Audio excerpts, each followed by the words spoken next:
Hi all. Last ವಿಡಿಯೋದಲ್ಲಿ ನಾವು Eclipse ಅಲ್ಲಿ ಹೇಗೆ ಒಂದು ಹೊಸ ಪ್ರಾಜೆಕ್ಟ್ ಅನ್ನ ಕ್ರಿಯೇಟ್ ಮಾಡೋದು, ಹಾಗೆ ಅದನ್ನ ಕ್ರಿಯೇಟ್ ಮಾಡಿ ಒಂದು ನಾರ್ಮಲ್ ಸಿಂಪಲ್ ಕ್ಲಾಸ್ ಅನ್ನ ಕ್ರಿಯೇಟ್ ಮಾಡಿದ್ವಿ ಅಲ್ವಾ. ನಾನು ಆಲ್ರೆಡಿ ಹೇಳ್ದಾಗೆ ನಾವು ಸೆಲೇನಿಯಂ ಲರ್ನಿಂಗ್ ಅನ್ನ ಕೂಡ ಶುರು ಮಾಡ್ತಿರೋದ್ರಿಂದ ಸೆಲೇನಿಯಂ ಅನ್ನ ಕೂಡ ನಾವಿಲ್ಲಿ ಸೆಟಪ್ ಮಾಡಬೇಕಾಗಿದೆ. ಸೊ ಇವಾಗ ನಾವಿಲ್ಲಿ ಕ್ರಿಯೇಟ್ ಮಾಡಿರುವಂತಹ ಸೆಲೇನಿಯಂ ಪ್ರಾಜೆಕ್ಟ್ ಅದೇನಿದೆ ಅದು ನಾರ್ಮಲ್ ಜಾವಾ ಪ್ರಾಜೆಕ್ಟ್. ಇದಕ್ಕೆ ಸೆಲೇನಿಯಂಗೆ ಸಂಬಂಧಪಟ್ಟಂತಹ ಯಾವ ನಾಲೆಜ್ ಕೂಡ ಇರಲ್ಲ. ಜಸ್ಟ್ ಈ ರೀತಿಯಲ್ಲಿ ಸೆಟಪ್ ಇದ್ರೆ ನಾವು ಸೆಲೇನಿಯಂ ಕೋಡ್ ಅನ್ನ ಬರೀಲಿಕ್ಕೆ ಆಗತ್ತಾ? ಇಲ್ಲ ಅಲ್ವಾ.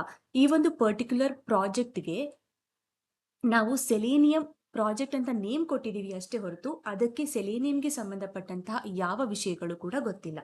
ಅದಕ್ಕೋಸ್ಕರ ನಾವೇನ್ ಮಾಡ್ಬೇಕು ಅಂದ್ರೆ ಸೆಲೇನಿಯಂಗೆ ಸಂಬಂಧಪಟ್ಟಂತಹ ಜಾರ್ ಫೈಲ್ಸ್ ಅಥವಾ ಲೈಬ್ರರೀಸ್ ಗಳನ್ನ ಇದಕ್ಕೆ ನಾವು ಆಡ್ ಮಾಡೋದ್ರ ಮೂಲಕ ಸೆಲೇನಿಯಂನ ನಾಲೆಜ್ ಅನ್ನ ಅದಕ್ಕೆ ನಾವು ಕೊಡ್ಬೇಕು. ಆವಾಗ ನಾವು ಸೆಲೇನಿಯಂ ಕೋಡ್ ಅನ್ನ ಇದರಲ್ಲಿ ಬರಿಬಹುದು. ಅದನ್ನೇ ಹೇಗ್ ಮಾಡೋದು? ಸೊ ಜಾರ್ ಫೈಲ್ಸ್ ಗಳನ್ನ ಲೈಬ್ರರೀಸ್ ಗಳನ್ನ ಡೌನ್ಲೋಡ್ ಮಾಡೋದಕ್ಕೆ ನಾವಿಲ್ಲಿ ಮಾವೆನ್ ಹೆಲ್ಪ್ ಅನ್ನ ತಗೊಳ್ತೀವಿ. ಮಾವೆನ್ ಅನ್ನೋದು ಒಂದು ಸೆಂಟ್ರಲ್ ರೆಪೋಸಿಟರಿ ಟೂಲ್. ಅಲ್ಲಿ ಹೋಗಿ ನಾವು ಸೆಲೇನಿಯಂಗೆ ಸಂಬಂಧಪಟ್ಟಂತಹ ಜಾರ್ ಫೈಲ್ಸ್ ಗಳನ್ನ ಡೌನ್ಲೋಡ್ ಮಾಡ್ಕೊಳ್ಬಹುದು. ಸೊ ಅದಕ್ಕೆ ನಾನಿವಾಗ ನಿಮ್ಮ ಬ್ರೌಸರ್ ಅಲ್ಲಿ ಹೋಗಿ ಮಾವೆನ್ ಅಫಿಷಿಯಲ್ ವೆಬ್ಸೈಟ್ ಅನ್ನ ಓಪನ್ ಮಾಡಬೇಕು. ಜಸ್ಟ್ ನಾರ್ಮಲ್ ಮಾವೆನ್ ರೆಪೋಸಿಟರಿ ಅಂತ ಕೊಟ್ರೆ ಅದು ಓಪನ್ ಆಗುತ್ತೆ. ಇಲ್ಲಿ ನೋಡಿ, ಇಲ್ಲಿ ಕ್ಲಿಕ್ ಮಾಡ್ತಿದ್ದೀನಿ. ಇಲ್ಲಿ ಕ್ಲಿಕ್ ಮಾಡಿದಾಗ ಈ ರೀತಿಯಲ್ಲಿ ಓಪನ್ ಆಯಿತು. ನಾವು ಏನನ್ನ ಯೂಸ್ ಮಾಡ್ತಾ ಇದ್ದೀವಿ ಹೇಳಿ? ಜಾವಾ ಸೆಲೇನಿಯಂ ಅನ್ನ ಯೂಸ್ ಮಾಡ್ತಾ ಇದ್ದೀವಿ. ಮಾವಿನಲ್ಲಿ ಈ ಸೆಲೇನಿಯಂಗೆ ಸಂಬಂಧಪಟ್ಟಂತಹ ಪರ್ಸನ್ಗಳು ಏನ್ ಮಾಡಿರ್ತಾರೆ ಅಂದ್ರೆ, ನಾವಿವಾಗ ಸೆಲೇನಿಯಂ ಅಲ್ಲಿ ಜಾವಾವನ್ನ ಯೂಸ್ ಮಾಡೋದಕ್ಕೆ ಯಾವ ರೀತಿಯ ಲೈಬ್ರರೀಸ್ಗಳೆಲ್ಲ ಬೇಕಾಗತ್ತೆ ಅನ್ನೋದನ್ನ ಈ ಮಾವೆನ್ ರೆಪೋಸಿಟರಿ ಹಾಕಿರ್ತಾರೆ. ನಾವು ಅದನ್ನ ತಗೊಂಡು ನಮ್ಮ ಪ್ರಾಜೆಕ್ಟ್ ನಲ್ಲಿ ಹಾಕೊಂಡು ಅದರ ಮೇಲೆ ವರ್ಕ್ ಮಾಡಬಹುದು. ನಾನು ಅದಕ್ಕೋಸ್ಕರ ಇವಾಗ ಇಲ್ಲಿ ಸೆಲೇನಿಯಂ ಅಂತ ಸರ್ಚ್ ಮಾಡ್ತೀನಿ. ಸರ್ಚ್ ಮಾಡಿದಾಗ ನಮಗೆ ಒಂದಿಷ್ಟು ಪ್ಯಾಕೇಜ್ಗಳು ಕಾಣುತ್ತೆ. ಇಲ್ಲಿ selenium Java, selenium remote driver, selenium server ಅಂತ ಅಲ್ವಾ. ಬಟ್ ನಮಗೆ ಯಾವ ಪ್ಯಾಕೇಜ್ ಬೇಕು? ಸೆಲೇನಿಯಂ ಜಾವಾ ಬೇಕು. ನಾನು ಅದಕ್ಕೋಸ್ಕರ ಇದರ ಮೇಲೆ ಕ್ಲಿಕ್ ಮಾಡ್ತೀನಿ.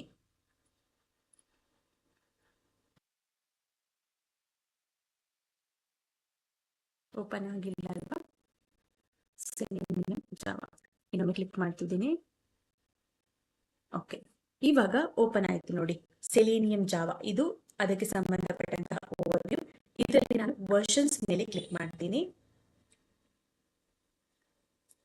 ನಾವು ಯಾವಾಗಲೂ ಯಾವುದೇ ಒಂದು ಟೂಲ್ಗಳನ್ನಾಗ್ಲಿ ಏನಾದರೂ ಡೌನ್ಲೋಡ್ ಮಾಡ್ಕೋಬೇಕಾದ್ರೆ most of the times latest ವರ್ಷನ್ಗಳನ್ನೇ ಡೌನ್ಲೋಡ್ ಮಾಡ್ಕೋತೀವಲ್ವಾ. ಸೊ ಅದೇ ರೀತಿಯಲ್ಲಿ ನಾನು ಇವಾಗ ಇದರಲ್ಲಿ ಲೇಟೆಸ್ಟ್ ವರ್ಷನ್ ಏನಿದೆ 4.43 ಅದರ ಮೇಲೆ ಕ್ಲಿಕ್ ಮಾಡ್ತಾ ಇದ್ದೀನಿ. ಕ್ಲಿಕ್ ಮಾಡಿದಾಗ ನನಗೆ ಇಲ್ಲಿ ನೋಡಿ ಫೈಲ್ಸ್ ಅಲ್ಲಿ ಒಂದು ಜಾರ್ ಫೈಲ್ಸ್ ಕಾಣ್ತಾ ಇದೆ ಅಲ್ವಾ. ಜಾರ್ 545 ಬೈಟ್ಸ್ ಇದೆ ಅಂತ. ಇಲ್ಲಿ ಕ್ಲಿಕ್ ಮಾಡಿದ್ರೆ ಯಾವುದೆಲ್ಲ ಫೈಲ್ಸ್ ಇದೆ ಅಂತ ಗೊತ್ತಾಗುತ್ತೆ. ವ್ಯೂ ಆಲ್ ಮೇಲೆ ಕ್ಲಿಕ್ ಮಾಡಿದ್ರೆ ಇಲ್ಲಿ ನೋಡಿ ಈ ಎಲ್ಲ ಫೈಲ್ಸ್ಗಳು ನಮಗೆ ಬೇಕಾಗತ್ತೆ ಸೆಲೇನಿಯಂ ಕೋಡ್ ಅನ್ನ ಬರೆಯೋದಕ್ಕೆ. ಅದಕ್ಕೋಸ್ಕರ ನಾನು ಏನ್ ಮಾಡ್ಬೇಕು ಅಂದ್ರೆ ಈ ಜಾರ್ ಫೈಲ್ಸ್ ಏನಿದೆ ಅದನ್ನ ಡೌನ್ಲೋಡ್ ಮಾಡಿ ನಮ್ಮ ಈ ಪ್ರಾಜೆಕ್ಟ್ ಇದೆಯಲ್ಲ ಅದರಲ್ಲಿ ಒಂದು ಫೋಲ್ಡರ್ ನ ಕ್ರಿಯೇಟ್ ಮಾಡಿಬಿಟ್ಟು ಅದರಲ್ಲಿ ಎಲ್ಲ ಜಾರ್ ಫೈಲ್ಸ್ ಗಳನ್ನ ಕಾಪಿ ಪೇಸ್ಟ್ ಮಾಡಿ ಬಿಲ್ಡ್ ಮಾಡಬೇಕಾಗತ್ತೆ. ಅದು ತುಂಬಾ ಲೆಂತಿ ಆಗಿರುತ್ತೆ. ಹಾಗೆ ನಮ್ಗೆ ಇನ್ನೊಂದು ಮೆಥಡ್ ಕೂಡ ಅವೈಲೇಬಲ್ ಇದೆ. ಯಾವುದಂದ್ರೆ ಈ ಮೆಥಡ್ ಅನ್ನ ಕೂಡ ಫಾಲೋ ಮಾಡಬಹುದು. ಜಾರ್ ಫೈಲ್ಸ್ ಗಳನ್ನ ಡೌನ್ಲೋಡ್ ಮಾಡಿ ನಮ್ಮ ಪ್ರಾಜೆಕ್ಟ್ ಅಲ್ಲಿ ಪೇಸ್ಟ್ ಮಾಡಿಕೊಂಡು ಬಿಲ್ಡ್ ಮಾಡಿದ್ರೆ ನಾನು ಅದನ್ನ ಯೂಸ್ ಮಾಡ್ಕೋಬಹುದು. ಬಟ್ ಮೋಸ್ಟ್ ಕಾಮನ್ ಆಗಿ ಯೂಸ್ ಮಾಡುವಂತಹ ಮೆಥಡ್ ಯಾವುದಂದ್ರೆ ಇಲ್ಲಿ ನೋಡಿ, ಈ ಮಾವನ್ ಅನ್ನುವ ಟ್ಯಾಬ್ ಅಲ್ಲಿ ಒಂದಿಷ್ಟು ಕೋಡ್ ನ ಕೊಟ್ಟಿದ್ದಾರೆ ನಮ್ಗೆ. ಇದನ್ನ ನಾವು ಡಿಪೆಂಡೆನ್ಸಿ ಅಂತ ಕರಿತೀವಿ. ಇಲ್ಲಿ ನೋಡಿ ಡಿಪೆಂಡೆನ್ಸಿ. ಈ ಡಿಪೆಂಡೆನ್ಸಿಯನ್ನ ನಾನು ಡೈರೆಕ್ಟ್ ಆಗಿ ನಮ್ಮ ಕೋಡ್ ಅಲ್ಲಿ ನಮ್ಮ ಪ್ರಾಜೆಕ್ಟ್ ಅಲ್ಲಿ ಕಾಪಿ ಪೇಸ್ಟ್ ಮಾಡಿಕೊಂಡು ಆ ಎಲ್ಲ ಲೈಬ್ರರೀಸ್ಗಳನ್ನ ನಮ್ಮ ಪ್ರಾಜೆಕ್ಟ್ ನಲ್ಲಿ ಹಾಕೋಬಹುದು. ಮೋಸ್ಟ್ ಕಾಮನ್ ಆಗಿ ಯೂಸ್ ಮಾಡುವಂತಹ ಮೆಥಡ್ ಇದೇ ಆಗಿರೋದ್ರಿಂದ ನಾನು ಈ ಮೆಥಡ್ ಅನ್ನ ಯೂಸ್ ಮಾಡ್ತೀನಿ. ಇಲ್ಲಿಂದನೂ ಕೂಡ ಡೌನ್ಲೋಡ್ ಮಾಡಿಕೊಂಡು ನಮ್ಮ ಪ್ರಾಜೆಕ್ಟ್ ನಲ್ಲಿ ಹಾಕೋಬಹುದು. ಇಲ್ಲ ಈ ರೀತಿ ಮಾವೆನ್ ಡಿಪೆಂಡೆನ್ಸಿಯನ್ನ ಕೂಡ ನಮ್ಮ ಪ್ರಾಜೆಕ್ಟ್ ನಲ್ಲಿ ಪೇಸ್ಟ್ ಮಾಡಿಕೊಂಡು ಕೂಡ ಯೂಸ್ ಮಾಡಬಹುದು. ಬಟ್ ಈ ಮಾವೆನ್ ಏನಿದೆ, ಈ ಕೋಡ್ ಏನಿದೆ ಅಲ್ವಾ, ಅದನ್ನ ನನ್ನ ಪ್ರಾಜೆಕ್ಟ್ ನಲ್ಲಿ ನಾನು ಪೇಸ್ಟ್ ಮಾಡ್ಕೋಬೇಕು ಅಂದ್ರೆ ಇದು ನಾನೇನ್ ಕ್ರಿಯೇಟ್ ಮಾಡಿದ್ದೀನಿ ಇದು ಸಿಂಪಲ್ ಜಾವಾ ಪ್ರಾಜೆಕ್ಟ್. ಈ ಸಿಂಪಲ್ ಜಾವಾ ಪ್ರಾಜೆಕ್ಟ್ ಅನ್ನ ನಾವು ಮಾವೆನ್ ಪ್ರಾಜೆಕ್ಟ್ಗೆ ಕನ್ವರ್ಟ್ ಮಾಡ್ಕೋಬೇಕು. ಅದನ್ನ ಹೇಗ್ ಮಾಡ್ಬೇಕು ಅಂದ್ರೆ ಇವಾಗ ಜಸ್ಟ್ JRE ಸಿಸ್ಟಮ್ ಲೈಬ್ರರಿ ಹಾಗೆ ಸೋರ್ಸ್ ಫೋಲ್ಡರ್ ಇದೆ ಅಲ್ವಾ ನಮ್ಗೆ. ನಾನು ಈ ಸೆಲೇನಿಯಂ ಪ್ರಾಜೆಕ್ಟ್ ಮೇಲೆ ರೈಟ್ ಕ್ಲಿಕ್ ಮಾಡ್ತೀನಿ. ಡೈರೆಕ್ಟ್ ಆಗಿ ಇಲ್ಲಿ ಕಾನ್ಫಿಗರ್ ಅಂತ ಇದೆಯಲ್ಲ ಅಲ್ಲಿ ಬಂದ್ರೆ ನಮ್ಗೆ ಇನ್ನೊಂದು ಆಪ್ಷನ್ ಕಾಣುತ್ತೆ, ಕನ್ವರ್ಟ್ ಟು ಮಾವೆನ್ ಪ್ರಾಜೆಕ್ಟ್ ಅಂತ. ಅದ್ರ ಮೇಲೆ ಕ್ಲಿಕ್ ಮಾಡಿದ್ರೆ ಈ ರೀತಿಯ ಒಂದು ಬಾಕ್ಸ್ ಕಾಣುತ್ತೆ ನಮಗೆ. ಅಂದ್ರೆ ಇದರಲ್ಲಿ ನಾವು ಇನ್ಫಾರ್ಮೇಶನ್ಸ್ ಅನ್ನ ಕೊಡಬೇಕು. Group I D, artifact I D, ಹಾಗೆ ವರ್ಷನ್ಗಳನ್ನ ಕೊಡಬೇಕು. ಇಲ್ಲಿ ಮಾವೆನಲ್ಲಿ ನಮ್ಮ ಈ ಡಿಪೆಂಡೆನ್ಸಿಯಲ್ಲಿ ನೀವು ಕರೆಕ್ಟ್ ಆಗಿ ಅಬ್ಸರ್ವ್ ಮಾಡಿದ್ರೆ ನೋಡಿ, ಅವರು ಕೂಡ group I D, artifact I D, ವರ್ಷನ್ಗಳನ್ನ ಕೊಟ್ಟಿದ್ದಾರೆ ಅಲ್ವಾ, ಸೇಮ್ ಟು ಸೇಮ್. ನಾವು ಕೂಡ ನಮ್ಮ ಪ್ರಾಜೆಕ್ಟ್ ಅನ್ನ ಮಾವೆನ್ ಪ್ರಾಜೆಕ್ಟ್ಗೆ ಕನ್ವರ್ಟ್ ಮಾಡಬೇಕು ಅಂದ್ರೆ ಈ group I D, artifact I ಡಿಗಳನ್ನೆಲ್ಲ ಕೊಡಬೇಕು. ಇವರು ಸೆಲೇನಿಯಂ ಈ ರೀತಿಯಲ್ಲಿ ಕೊಟ್ಟಿದ್ದಾರೆ, ORG ಹಾಗೆ ಸೆಲೇನಿಯಂ ಜಾವಾ ವರ್ಷನ್ ಅನ್ನ ಕೊಟ್ಟಿದ್ದಾರೆ. ನಾವು ನಮ್ಮ ಪ್ರಾಜೆಕ್ಟ್ ನಲ್ಲಿ ಗ್ರೂಪ್ ಐ ಡಿಯನ್ನ ಕಂಪನಿ ನೇಮ್ ಆ ತರ ಏನಾದ್ರು ಮೇನ್ ಆಗಿ ಏನಿರುತ್ತೆ ಅಲ್ವಾ ಕಂಪನಿ, ಅದಕ್ಕೆ ಕಂಪನಿಯಲ್ಲಿ ಡಿಫ್ರೆಂಟ್ ಡಿಪಾರ್ಟ್ಮೆಂಟ್ಸ್ ಇರುತ್ತೆ. ಆರ್ಟಿಫ್ಯಾಕ್ಟ್ ಐ ಡಿಯಲ್ಲಿ ಡಿಪಾರ್ಟ್ಮೆಂಟ್ಸ್ ಅಥವಾ ಪ್ರಾಜೆಕ್ಟ್, ನಾವು ಯಾವ ಒಂದು ಪರ್ಟಿಕ್ಯುಲರ್ ಪ್ರಾಜೆಕ್ಟ್ ಮೇಲೆ ವರ್ಕ್ ಮಾಡ್ತಿದ್ವಿ ಅದರ ನೇಮನ್ನು ಕೊಡ್ಬೋದು. ನಾನು ಇವಾಗ ನಮ್ಮ ಚಾನಲ್ನ ನೇಮನ್ನು ಹಾಕ್ತಾ ಇದ್ದೀನಿ, ಆಲ್ ಇನ್ಫೋ ಕನ್ನಡ ಅಂತ ಹಾಕ್ತೀನಿ. ಹಾಗೆ ಆರ್ಟಿಫ್ಯಾಕ್ಟ್ ಐ ಡಿಯನ್ನ ನಾವು ಜಾವಾ ಸೆಲೇನಿಯಂ ಅನ್ನ ಕಲಿತಾ ಇದ್ದೀವಲ್ಲ, ಅದಕ್ಕೋಸ್ಕರ ಜಾವಾ ಸೆಲೇನಿಯಂ ಅಂತ ಕೊಡ್ತೀನಿ. ಸೊ ಲರ್ನಿಂಗ್ ಅಲ್ವಾ, ನಾವೇನ್ ಬೇಕಾದ್ರೂ ಕೊಡ್ಕೋಬಹುದು. ಆಮೇಲೆ ಇದು ಎಲ್ಲ ಈ ಪ್ಯಾಕೇಜಿಂಗು ಜಾರಲ್ಲೇ ಇರಲಿ, ವರ್ಷನ್ಸ್ ಎಲ್ಲ ಹಾಗೆ ಇರಲಿ. ಜಸ್ಟ್ ಫಿನಿಶ್ ಅಂತ ಕೊಡ್ತೀನಿ ನೋಡಿ. ಫಿನಿಶ್ ಅಂತ ಕೊಟ್ಟಾಗ ನಮಗೆ ಅಬ್ಸರ್ವ್ ಮಾಡ್ತಾ ಇರಿ, ಫಿನಿಶ್ ಅಂತ ಕೊಟ್ಟಾಗ ನಮಗೆ ಇಲ್ಲಿ ಒಂದು ಫೈಲ್ ಕ್ರಿಯೇಟ್ ಆಗಿದೆ. ಟಾರ್ಗೆಟ್ ಅನ್ನೋ ಫೋಲ್ಡರ್ ಅಲ್ಲಿ form.xml ಅನ್ನುವಂತಹ ಒಂದು ಫೈಲ್ ಕ್ರಿಯೇಟ್ ಆಗಿದೆ. ಅದರಲ್ಲಿ ನೋಡಿ ಸೇಮ್ ಟು ಸೇಮ್ ಈ ಮಾವೆನ್ ರೆಪೋಸಿಟರಿ ಏನ್ ಕಾಣ್ತಾ ಇದೆಯಲ್ವಾ ನಮಗೆ ಡಿಪೆಂಡೆನ್ಸಿ, ಈ ರೀತಿಯಲ್ಲಿ group I D, artifact I D, ಅದೇ ಫಾರ್ಮೆಟ್ ಅಲ್ಲಿ ನಮಗೆ ಈ ಒಂದು ಫೈಲಲ್ಲೂ ಕೂಡ ಸೇಮ್ ಟು ಸೇಮ್ ನೋಡಿ, all info Kannada, Java Selenium ಅದೇ ಫಾರ್ಮೆಟ್ ಅಲ್ಲಿ ಕಾಣ್ತಾ ಇದೆ ಅಲ್ವಾ. ಇವಾಗ ನಾನು ಆ ಮಾವೆನ್ ಡಿಪೆಂಡೆನ್ಸಿಯನ್ನ ಇದರಲ್ಲಿ ಹಾಕಬೇಕು ಅಂದ್ರೆ ಅದನ್ನ ಜಸ್ಟ್ ಕಾಪಿ ಪೇಸ್ಟ್ ಮಾಡ್ಬೇಕಿಲ್ಲಿ. ಇದನ್ನ ನಾವು ಯಾಕೆ ಹಾಕ್ತಿದೀವಿ ಹೇಳಿ, ಈ ಡಿಪೆಂಡೆನ್ಸಿಯನ್ನ ಇಲ್ಲಿ ಅದನ್ನ ನಾನು ಈ ಬಿಲ್ಡ್ ಇದೆಯಲ್ಲ ಅದರ ಮೇಲ್ಗಡೆ ಅದನ್ನ ಕಾಪಿ ಮಾಡ್ತಾ ಇದ್ದೀನಿ.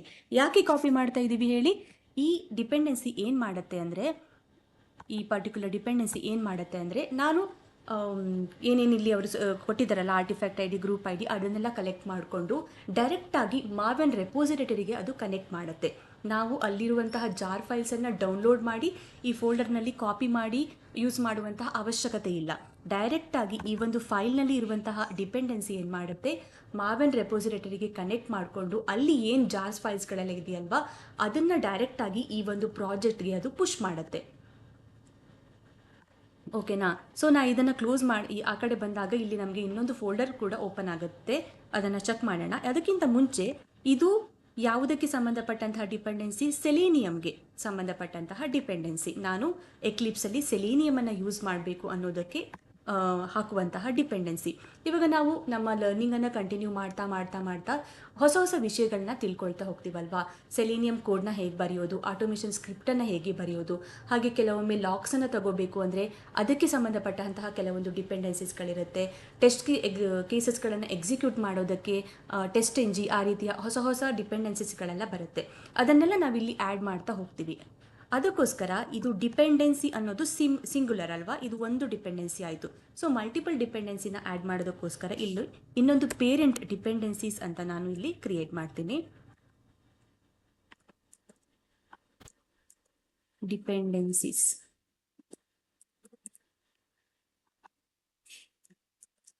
ಇಲ್ಲಿ ಕೆಳಗೂ ಕೂಡ ಅದರ ಒಳಗಡೆ ನಾವು ಎಲ್ಲ ಡಿಪೆಂಡೆನ್ಸೀಸ್ಗಳನ್ನು ಆ್ಯಡ್ ಮಾಡ್ತಾ ಹೋಗೋಣ. ನಾನಿವಾಗ ಜಸ್ಟ್ ಆ್ಯಡ್ ಮಾಡಿದ್ದೀನಿ. ನೀವು ಇಲ್ಲಿ ಲೆಫ್ಟ್ ಸೈಡಲ್ಲಿ ನೋಡಿ ಒಂದು ಹೊಸ ಫೋಲ್ಡರ್ ಕ್ರಿಯೇಟ್ ಆಗುತ್ತೆ. ಆ್ಯಡ್ ಮಾಡಿ ನಾನು ಸೇವ್ ಕೊಟ್ಟಿದ್ದೀನಿ.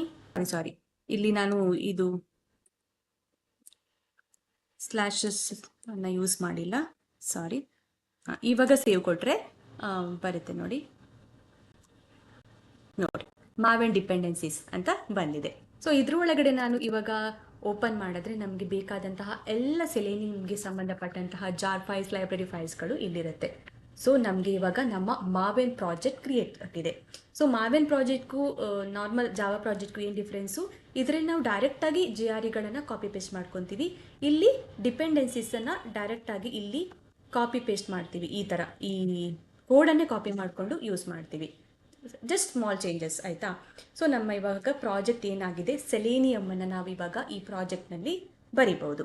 ಮುಂಚೆ ಆಗಿದ್ರದ್ದು ಏನಾಗಿತ್ತು, ನಾರ್ಮಲ್ ಜಾವಾ ಪ್ರಾಜೆಕ್ಟ್ ಆಗಿತ್ತು. ಇವಾಗ ನಾವು ಮಾವೆನ್ ಡಿಪೆಂಡೆನ್ಸಿಯನ್ನು ಆ್ಯಡ್ ಮಾಡಿದ್ದೀವಿ. ಸೊ ಇವಾಗ ನಾವು ಇದರಲ್ಲಿ ಸೆಲೇನಿಯಂ ಕೋಡನ್ನು ಬರಿಬೋದು. ಗೊತ್ತಾಯ್ತಲ್ವಾ ಮಾವೆನ್ ಡಿಪೆಂಡೆನ್ಸಿಯನ್ನು ಹೇಗೆ ಆ್ಯಡ್ ಮಾಡೋದು ಅಂತ. ನಿಮಗೆ ಈ ಕ್ಲಾಸ್ ಹೆಲ್ಪ್ ಆಗಿದೆ ಅಂತ ಅಂದ್ಕೊಂಡಿದ್ದೀನಿ. ಮುಂದಿನ ವಿಡಿಯೋದಲ್ಲಿ ಮತ್ತೊಂದು ಹೊಸ ಟಾಪಿಕ್ಗಳೊಂದಿಗೆ ಮತ್ತೆ ಮೀಟ್ ಮಾಡೋಣ. ಅಲ್ಲಿಯವರೆಗೂ ಹ್ಯಾಪಿ ಲರ್ನಿಂಗ್.